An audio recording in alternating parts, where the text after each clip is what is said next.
Well, welcome to a fourth edition, I think. Is this already the fourth Yeah, I think so. edition of the Coaches Show? We had the preseason show, and then man, we've already played 3 weeks of football. I was Yeah. thinking about that after this one, we'll be 40% through our regular season and already ready to start district play, but we'll touch on that here in just a little bit. I'm Todd Robinson, along with head coach Will Compton and our special guest Tim Hollenbeck, kicker and punter for the Hutto Hippos, and this is our weekly coaches show. And these are the ones that aren't always fun. These aren't as fun to do as the ones after a win. But Hippos fall to Cibolo Steel 49-16 Friday night, and there's a lot of teams that have fallen to Cibolo Steel through the years. I don't know. I don't think I looked this up before we did the coaches show last week, but I looked it up. And going into our game Friday night, since 2010, that team was 144-29 as a record, and I think since 2010 they've been to, I think it's 7 either state championships or state semifinals. Yeah. And then a couple of those other years they didn't make semifinals; they made state quarterfinals. All right. So I think sometimes when people talk about the Texas high school football powers, people always think of Westlake and Lake Travis and South Lake Carroll and Aledo and some of those schools. I think Cibolo Steel sometimes gets left out of that conversation, and they shouldn't, because that's a good program, and that was a good team we saw Friday night. Oh, absolutely. I mean, they were big and physical, fast. They had all the components that you would need to make a playoff run. They'll be in Region 4, which will help them as well. And so they were just, they were a well-rounded team all the way around. Coach Sines did a great job of preparing his kids, did some things differently defensively than what we had seen them do. And so it was, a challenging night for us. Well, and again, we talk about you have these preseason games or non-district games that in terms of standings or playoff implications, they don't matter. But they matter a lot in terms of getting your team ready for district play, and I think they matter a lot in terms of just getting better, right? And that's an old saying, right? Iron sharpen iron, and you always get better when you play the best. Oh, absolutely. It's one of those things where they came in number 13 in the state and kind of gave us a gauge of where we were at. And it also showed us some things that we need to work on. There's obviously in every win and loss, you're able to find the good and the bad. And so now it's able to put, for us to go back in to watch film and see, hey, these are some things that we did really well. These are some things that we need to work on, players and coaches. And so I think it was, a great reflection piece for us. Game started out great. Yeah. Get that first possession and man, just go down the field in about 6 or 7 plays and score quickly like we've done in all of our games. But after that, it was kind of an uphill battle. It was. They came out that first series. They came out in their base defense, and that's kind of what they've been prided on is that they do what they do. They don't get out of it. And I think it was 5 plays that we went and scored and looked smooth. I mean, we were excited. Everything was kind of what we were expecting and everything else. And then after that, they got into a 3-man front and 3 high safeties, pretty much a drop 8 type thing. And, it just kind of caught us off guard. And, at that point, too, we lost our left tackle, Honeycutt. So we had to roll through some guys over there that were, learning under fire, so to speak. And so it just became a, kind of a tough night for us. But, in the end, I was extremely proud of our kids and, the resiliency that they showed. They didn't give up. They didn't quit. We were able to fight through that adversity. This is the first time we've been punched in the mouth. And so that gave me a little bit of a promise for when we get on those tough games in district. Yeah, and I wanted to ask that because, things have been obviously not easy, but San Marcos game kind of controlled that, and really the Liberty Hill game controlled that game until the fourth quarter.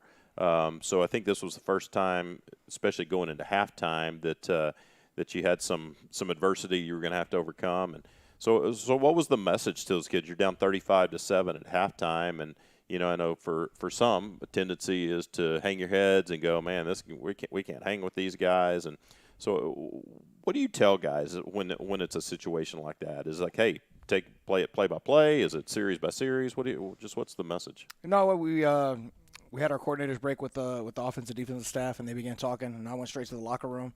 and just told them that, hey, it didn't go our way the first half. There's nothing that we can do about it right now to change anything that happened in the first half. Right. The score is what it is, and the best thing that we can do is show that we're going to be the type of teammate and the type of brother that we've been talking about, and that we're going to go out and we're going to compete our butts off for 24 more minutes, and then at the end we'll see where we're at. But we're not going to gripe at each other. We're not going to point fingers. We're not going to fall apart. We're going to stay together as a team. And I thought they did a great job of that. Is that one of those things that the next day when you're watching film, you're looking to obviously see, skill-wise, scheme-wise, what are some things that we could have done differently? But are you also, as a coach, after a loss like that, really kind of looking for who were the guys that were hustling, after the play was over and doing some other things? Absolutely, and I mean we had some injuries that came into the thing, so we got to get a good evaluation at some guys that hadn't seen a whole lot of Friday night, and so it was just one of those things. You go back in, you watch the film, you say, hey, what were we good at? Obviously Tim did a great job with recovering, 2 of his onsides, which was a high point. And averaging 40 yards a kick. Those are things that we can lean on. Being able to lean on our special teams a little bit more. And then you look back and you reflect on some things as far as they controlled the offense and defensive line, and that was to me that was the determining factor in the game. And so now we got to figure out a way to put our kids in a little bit better situation versus those teams that are going to be a little bit bigger than us. I think I said that during the game, and you just said it a second ago. A team like Cibolo Steel, I mean, that is a great way to measure where you are, and it's also a good thing to look at and go, this is where we want to be. Mm-hmm. We want to be a program like that 10 years from now somebody go, man, Hutto over the last 10 years is 100 and blah, blah, blah, and whatever, right? Absolutely. We have a lot of houses for sale in the area, so if you have very large children, feel free to move this way, 6'5" and better. That's right. We'll take you.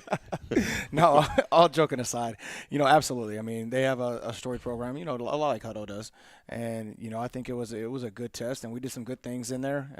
And then there were some times that we just, we didn't align correctly, or we didn't, make the right call as a coach. And so it's just one of those things where, we're all learning. We're in game 3 together. Sure. We've talked about it before. Basically we came together as a complete staff in July. Right. And so we're still learning each other and learning, our ins and outs. We got 2 first-time here coordinators that are still, getting used to the kids and those type of deals. And so it was a learning lesson for us all around. And I think that we're going to be better from it. Tim is a guy that you want to see on the field kicking off and making extra points, not punting, right? And there's an old saying, offense is doing well when everything ends in a kick. That's right. And so, because that means that you're not turning the football over. And so if you're not turning the football over, you always have a chance to win the game. Let's talk a little bit about Tim, and we'll talk to Tim. Tim as a senior kicker, you've kind of reached this place now. You've got 7 regular season games to go, and then however many playoff games, and then your senior year's done. What are your hopes and ambitions for beyond high school? For me, it's whatever the best opportunity is for me. Like, I play soccer and football, so if a football opportunity comes and that's what's best for me and my family, then that's what I'm going to go for. But if a soccer comes, then I have that as well. But I have soccer season starting pretty quickly after, so it's like boom, you don't get a rest, do you? No, sir. That leg doesn't get a rest. What if you had your preference? If you had both opportunities, what do you think you would choose? Probably soccer. Okay. Only because I can do more in the practices. The practices, I get a little bored every time. Yeah, the game during soccer, you're always out there playing. During football, you're just waiting for your chance to go kick. Yes, sir. Yeah.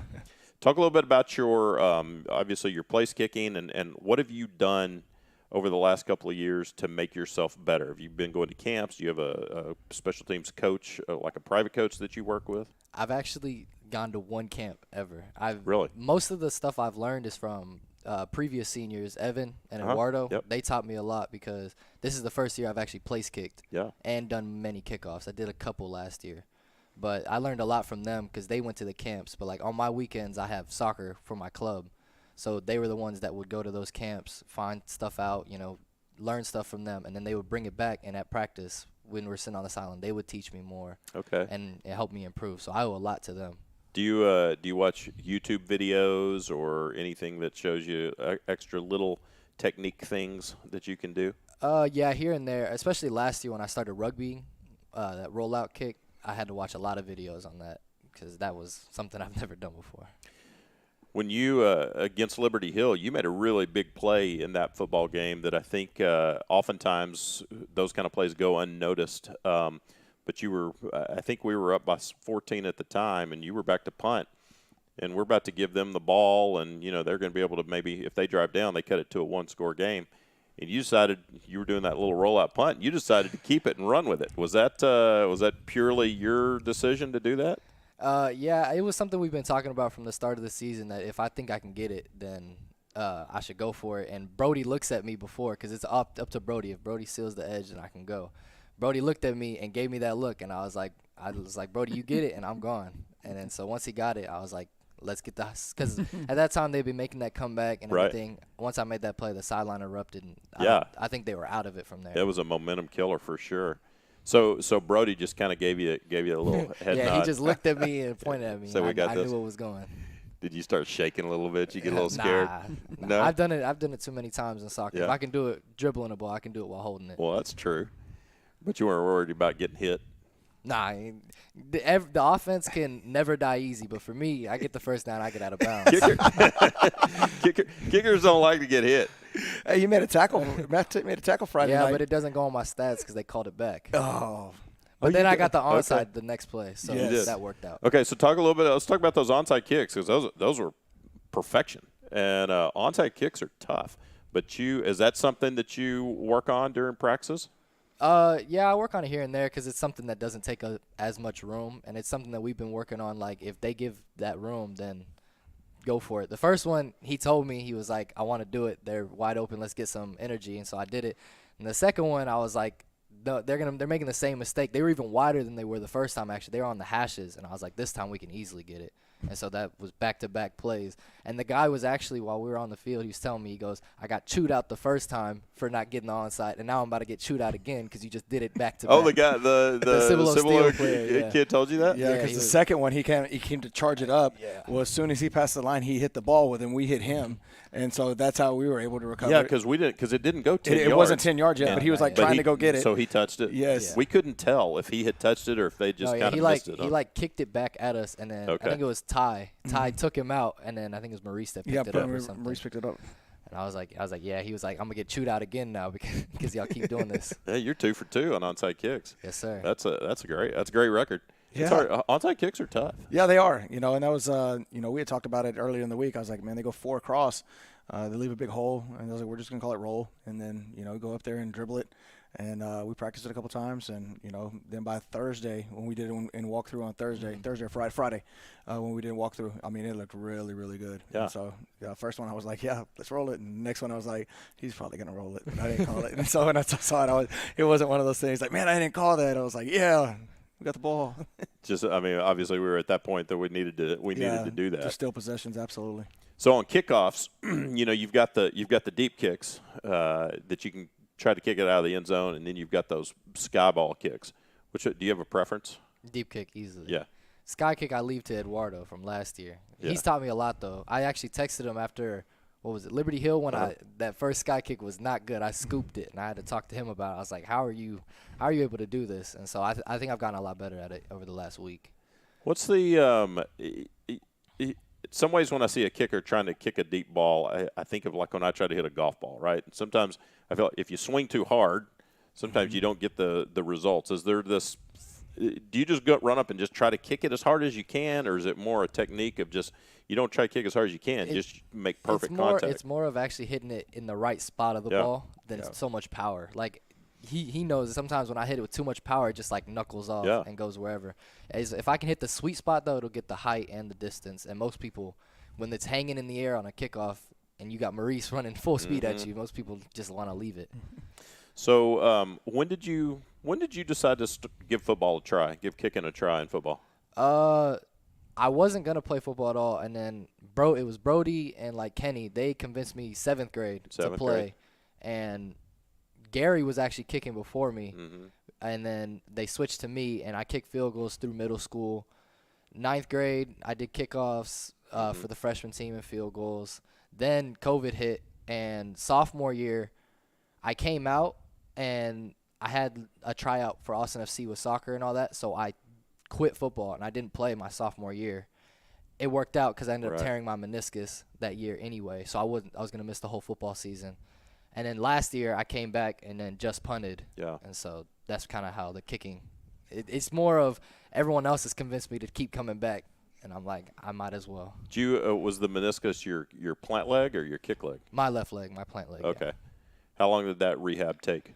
I could have been back in about 2 months, but I was only missing the high school soccer season, so I took like 5 to 6 months instead so that I could fully come back, and I feel better than ever, even before. As far as soccer, you play for Hutto, but do you also play like on a select or club team? Yeah, I play for Capital City. We practice over in Pflugerville. Okay. And then what's that season? Is it just like could you be playing right now if you weren't playing football? Oh, I am playing right now. Oh, you are? So I have a game tomorrow on Wednesday. Well, there you go. So like our schedules are we play a midweek game on Wednesdays most of the time, and then we play Saturday, Sunday. And then I go to football throughout the week, play Wednesday. So we almost barely practice for that team at all because of how many games we play. So it was like after the Liberty Hill game, actually, me and Eric Perry hopped in my mom's car and drove straight to Tulsa because I had 3 games, Saturday, Sunday, Monday. That's crazy. Yeah. Can you imagine if you had a quarterback or a running back or somebody that did all that?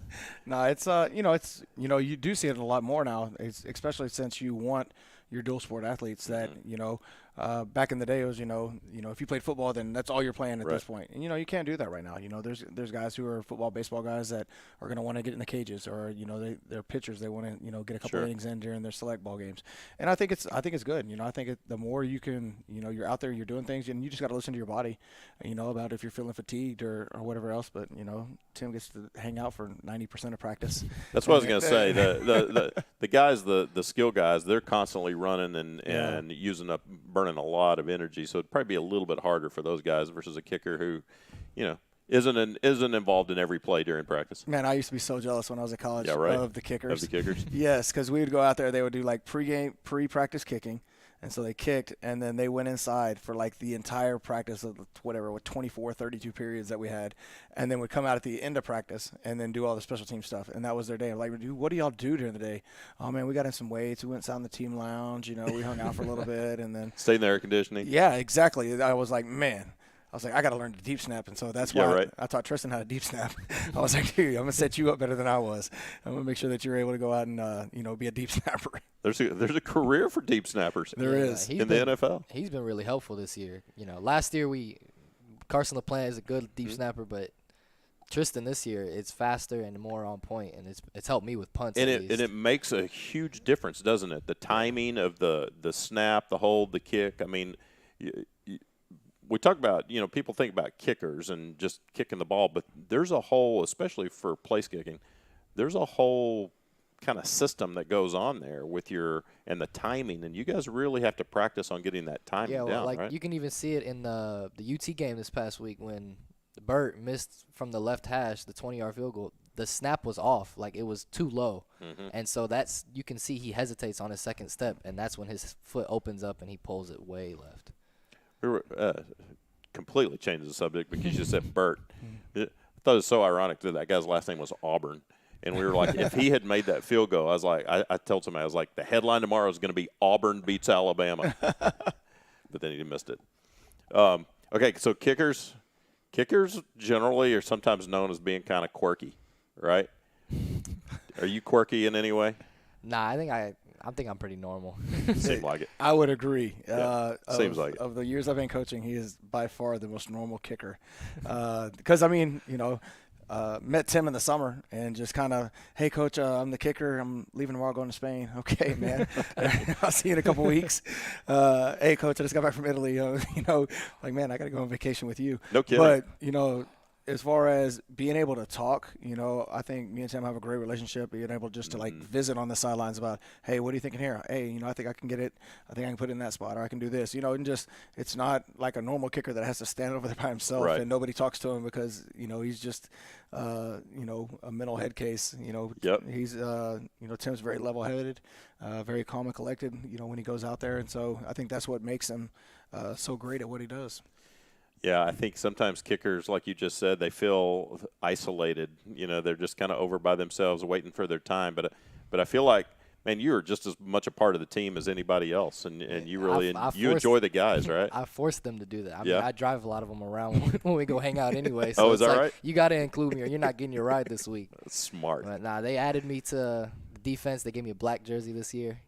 They they included me in that. So yeah, I think I'm pretty close to the team, especially because I've known a lot of those kids since elementary. Yeah, I've known Brody since kindergarten. Yeah, y'all been together for a long time. And so what is if you go to school, whether you play soccer or kick somewhere, what do you want to study? Engineering. Okay. More specifically, biomedical engineering. Well, yeah, might as well just take it up to the highest level, right? Yeah. So you're math? Are you a math whiz? Oh yeah, I love math. If I know it, and if I don't know it, it's annoying because if you're gonna be an engineer, and you probably know it. Yeah. I'm guessing. What do you want to do? What do you want to do as a biomedical engineer? I want to do more on the physical therapy side, because there's two sides, building people's arms or the helping someone get used to it and knowing how to learn it. So I want to be on more of that side, helping somebody, so I can still be around football or around soccer. Interesting. Teaching someone how to use a prosthetic or whatever. Okay. How'd you get interested in that? Well, so my dad's an EMT and safety manager. My mom's a nurse. So I grew up wanting to be a doctor. Yeah. But I don't want to go to school for 10 years to become a doctor. Right. And I'm really good at math and engineering, so I kind of just put the two together, and you get biomedical engineering. Very smart. Yeah, he's not the normal kicker, is he? No. Do you have a certain school that if I could get in here, or if I could go here, this is where I'd go? My dream school growing up was Washington, but I've already talked to them with soccer and all that, and they're only recruiting kids from in their state. Yeah. So right now it's UIW or UTRGV or the Houston area. Okay. One of those two. Why Washington? Did you live up in that part of the country? Yeah, so I grew up there. So I was born here, and then we moved there when I was about 1. And Okay. I came back here when I was about 4 or 5, right before kindergarten. That's where my middle brother was born, actually. Gotcha. Over in Washington. And a lot of my family lives over there. Yeah, and as far as soccer goes, it's kind of hard to find soccer programs in Texas at the D1 level, right? I mean, those tend to be, I guess SMU, some of those schools have soccer, but men's soccer is one of those programs that are more club sports it seems like at a lot of the D1 schools in Texas. I guess you got to go West Coast or East Coast to find the men's soccer programs that are scholarship programs. Yeah, that's part of why I talked to my mom about, if an opportunity for football comes, because it's so much bigger in Texas and all that, and it's better than the opportunities I get for soccer, then, and I talked to Coach Comp in the summer, actually, this is what I want to do. I will go to college for kicking if that's what's best for me. So don't just scratch me off your recruiting list. You can go out and absolutely and talk to people. Let them know that you're that you're open. Yeah, so, you're open for business. If you had a choice of kicking or punting, what do you prefer? Ooh, I feel like punting is probably less pressure, but I think I like kicking more, because just knowing that you added points on the board or something like that. If anything, I probably think kickoffs is the one thing I would probably be the best at, because there's not very many people that can just hit it out of the end zone very much. How do you feel about the pressure? So say you're kicking, games on the line. Are you a pressure kind of guy? No. So people actually ask me this. Once you walk on the field, you don't hear anything. Yeah. Even when I was running that fake against Liberty Hill, you don't hear anything. You just, whatever's between the helmet, you just do your thing. I know I have trust in Tristan and Brody. I'm never nervous about them getting the ball down. I just got to kick it. Yeah, just in the zone. That's awesome. It's gonna be fun to watch you the rest of this year, and then see where you go from here. I think you're gonna have lots of opportunities, and hopefully playing, whether it's kicking or playing soccer. But then obviously I think he's going to be very successful in life. Oh, for sure. I don't think there's any question about that. For sure. Doing his biomedical stuff. Yeah. Yeah. Get him to work on my knee a little bit. Right. No, I'll have all kinds of things that I could hit you up about. Well, so after the game, how quickly do you kind of just bury that and say, all right, Converse Judson, time to start thinking about them? 24 hours. Yep. You know, wins and losses. Win or loss, it's a 24-hour rule. Win or loss, you know. You thank them when you win, you thank them when you lost, and then you know, in the same thing, you can celebrate it for 24, and you can mope around for 24. Yeah. But after that, I got to go back to work, and we got to start getting ready for Judson. Did you feel like was the attitude fairly positive after a game for being a loss like that? You know, I thought it was. You know, I thought a lot of our kids saw what the good part of the game was. You know, and the fact that, you know, they didn't turn on each other and they didn't, you know, we stayed together as a team. And I think collectively as a team, we saw that as the positive that we took out of it. You know, everybody's obviously, I'm an ultra competitive person. And so walking around and, you know, hugging people and, hey, it's okay. You know, that's not my nature. Right. You know, just what it is. But, you know, it was a positive vibe, you know, and everybody was like, man, we're going to get this fixed. We're going to get it right. And I thought that, you know, was the takeaway that you need to take from one of those, that it's not okay to lose. Right. You know, and it wasn't, you know, back in the locker room, it wasn't laughing and joking and, you know, we really didn't try, or, you know, any of those type of things that you've seen or heard of before. You know, everybody was, you know, upset about it, you know, and it's one of those things where, okay, now here's what I need to do. Here's what I can do to go get this fixed. And that's what we talked about today, is that, you know, what can we do between Tuesday and Friday, because we had our character development today, to help us on Friday night. You know, what small thing could I do that would make us better? You know, and in that internal reflection of figuring out, you know, what they can do to help us on Friday nights. And, you know, everybody's going to have something a little bit different. And so, I don't know. Obviously, you'd always rather win than lose, but sometimes there's probably more lessons that can be taken away from a loss, Absolutely. Right, and more growth. Absolutely. You know, and that's, you know, that's what we talked about. You know, we talked about that with our leadership group on Monday. You know, it's a little acronym going WISDOM. It has all these different parts of it that you look into. But, you know, the thing that you have to do in any adverse situation, you have to look at it and say, okay, what was bad about it? What could I have done different, you know, as far as, you know, to prevent that? And, you know, what did I not understand going into that thing? And so it's just one of those things where I think you don't know those things until you face adverse situations. You know, if you never face adversity, which we all face adversity, whether in football or life, we're going to have ups and downs. And so we just have to learn how to respond to those type of things. And so now we know. I told the kids, I was like, Mike Tyson always says, you know, everybody's got a plan until you get punched in the mouth. Yep. And we got punched in the mouth. And so we didn't initially respond the right way. And I thought, then we came back together, and I thought we played better as the game went on. So after a loss like that on a Friday night, what do you do during a weekend to kind of get that out of your mind? I guess this weekend you ended up going to that UT Alabama game, didn't you? Yeah, I did. We had that set up already. So me and Tristan went to the UT Alabama game, and then we got back to the house and, you know, got some lunch and sitting around, and then he had to go finish his yards because he has his landscaping business, and so his partner flaked out on him. So, you know, what does a 6A head coach do? He goes out and mows 5 yards. Oh, my gosh.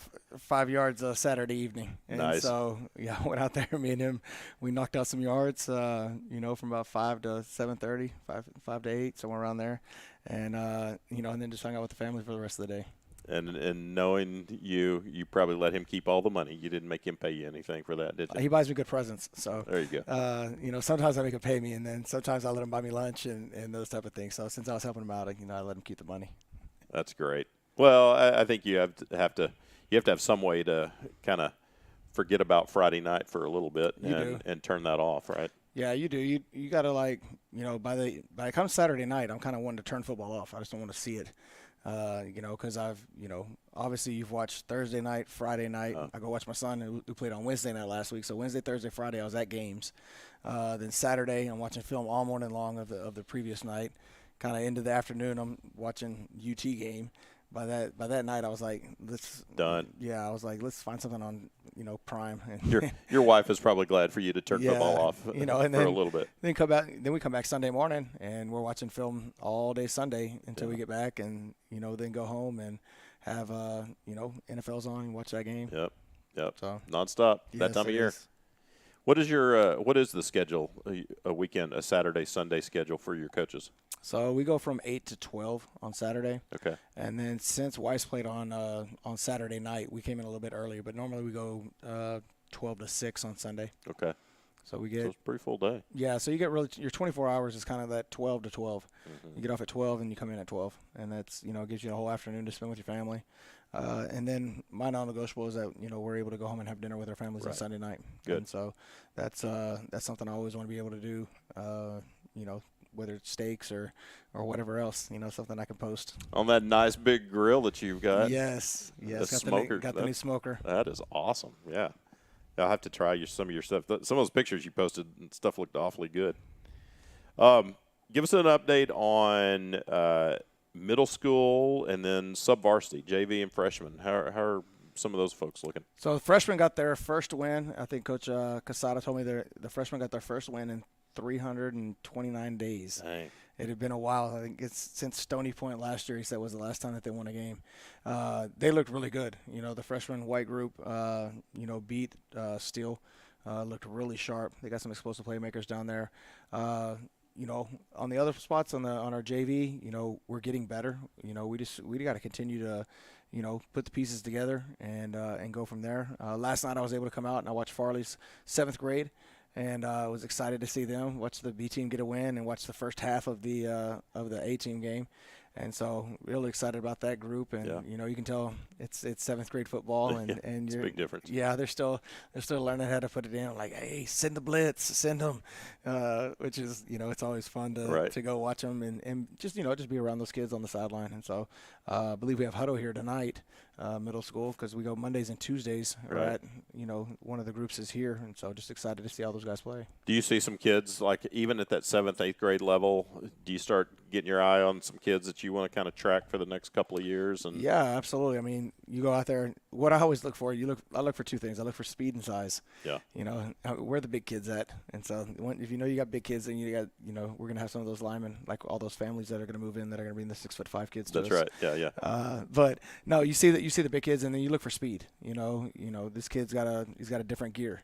Mm-hmm. And that's exciting whenever you see your kids that are in the middle school range that can run away from people. And so just looking forward to seeing those. And this is the first time I'd seen any of the groups, just because of the way our schedules have worked since we finished our speed and power camp. They go in the mornings and we're going in the mornings, and then after school we're working out our freshmen. And so just hard to get over there. Yeah, it just makes it difficult to get there right now. But hopefully during our off week, we'll be able to get down there. All of our coaches will be able to get down there and see those kids. You have any kids on the freshman team that might have a chance to move up during the year? My philosophy on that is, if we can, I'd love to keep the freshmen together as long as we can. So they have some talented players in that group. And so just, excited to see them grow. They're still learning the offense and learning the ins and outs. And so you can tell a lot of that. I don't think athletically there's a couple kids that probably could come up and help us in some situations. But it's one of those things where right now the best that they're going to get is getting those reps against the kids their age. And probably it's that choice of stay on the freshman team and get to play all the time, or be on varsity and just stand there. And if you're going to bring them up, you might as well. They need to be playing. They need to be playing. 1,000%. Otherwise, stay down and play. Well, I mean, right now I think we only have 3 sophomores on the varsity. Wow. Yeah, I think that's right. Cashton, Banks, and Cameron Banks, and Brayton. Yeah, Brayton. Okay. And so, I mean, Cameron Banks is doing a great job on special teams, helping us out, and Brayton, I think he's got a great upside at receiver going from there, and then looking forward to getting Cashton back out on the field. All right, let's talk about Converse Judson, another one of those programs that historically just a storied Texas high school football program, maybe not quite as powerful as they were back in the 80s and 90s, but they are still a really solid program, and out of that same district as Cibolo Steele and San Marcos, and after this Friday, you can go 2-1 in that district. Yeah, I mean, absolutely. I text one of the DCs that are in that district, and I was like, I'm gonna be really upset if we go 2-1 out of your district and don't do as well in ours. Right. And because they're a 6-team district. Right. And I mean, realistically, you can win 2 games in a tiebreaker and make the playoffs, and I'm like, man, I'm gonna be mad. But I think that Judson is a great school, great story tradition. The Diamond J's on the helmet, the gray and red, everybody knows them. And then Coach Soto, he graduated from there. He played for DW Rutledge, and was head coach at San Marcos, and then Austin Johnson before taking the job back over and at his alma mater. And so they had some they didn't make the playoffs last year, which is I think their first losing season in 44 years time. or something like that. Yeah. And so it was one of those things where he came in and, he's done a good job. They got some great playmakers. They got a couple 4-star guys that play. Got a receiver that's really good and a defensive end. And then, I think Tim takes us on the special teams aspect of it. But, we're going to have our hands full. They're another big team. Got big offensive linemen, big defensive linemen. And, but I think I really like our matchup, and I'm excited about going out and competing. They played Weiss Saturday night. Obviously, Flugeril Weiss, who's in our district, who we will play here in the very last game of the year.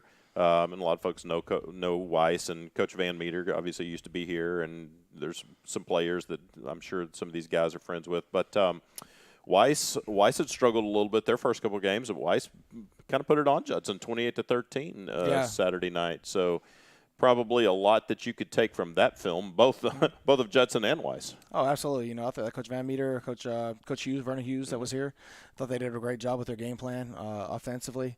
And you could tell it was intentional in the way that they attacked. And so I text Vern on the way up here on Sunday morning. Me and him text back and forth a little bit. And so, I was excited to see that. I was excited to see some of the things that they did. It kind of fits in our wheelhouse, things that we could do. And then just, our overall attack and trying to figure out where to go. And so I was excited about it.